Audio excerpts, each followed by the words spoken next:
નીડર, અડીખમ, પ્રમાણિક નેતા જો ગુજરાતને મળ્યા માટે છેલ્લા 45 વર્ષમાં જે કામો નથી થઈ શક્યા કે નથી કર્યા તે કામકાજો આ ભાજપની નરેન્દ્ર મોદીના નેતૃત્વ હેઠળની સરકારે 5 વર્ષમાં કરી બતાવેલ છે, જે અત્યારે હાજર હજુર છે.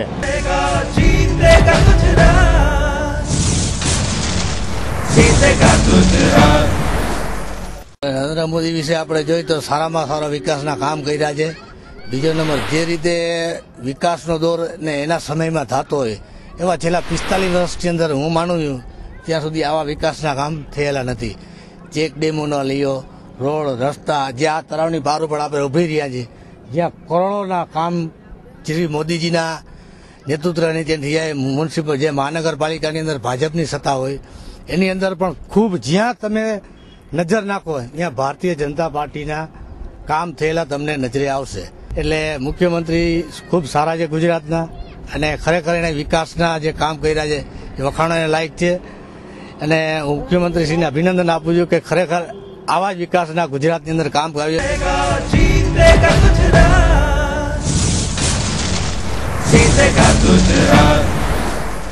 નરેન્દ્ર મોદી સાહેબ મુખ્યમંત્રી તરીકેનો વહીવટ સારો છે.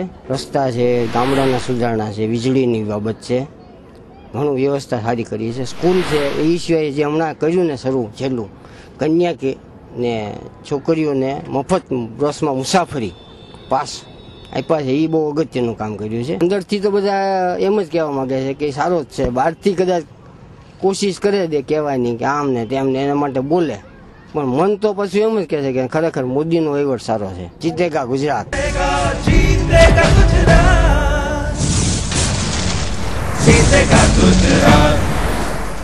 મોટા મોટા જે સરકારી બધા ખાતાઓમાં જે કરપ્શન હાલતું હતું, ક્યાંય બધું ખોટમાં જતું હતું, એને બદલે એને છેલ્લા 5 વર્ષમાં એવા સુધારા કરીને નવી બસો ઉતારી, એના સ્ટાફમાં બધું કરપ્શન અટકાવ્યું છે.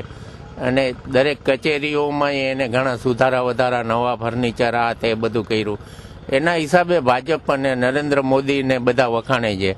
કારણ કે નરેન્દ્ર મોદી છે એને અગાઉથી જ ખબર છે કે આ બધા ગુંડા તત્વો માટે કડક હાથે કામ લે છે, આ છે તે. જ્યારે 45 વર્ષમાં કોંગ્રેસે નથી કર્યું, એક ધાર્યું શાસન એને 45 વર્ષ આપ્યું, છતાં એ ન કરી શકાય એવું એને છેલ્લા 5-10 વર્ષમાં કરી બતાવ્યું છે. જીતેગા ગુજરાત.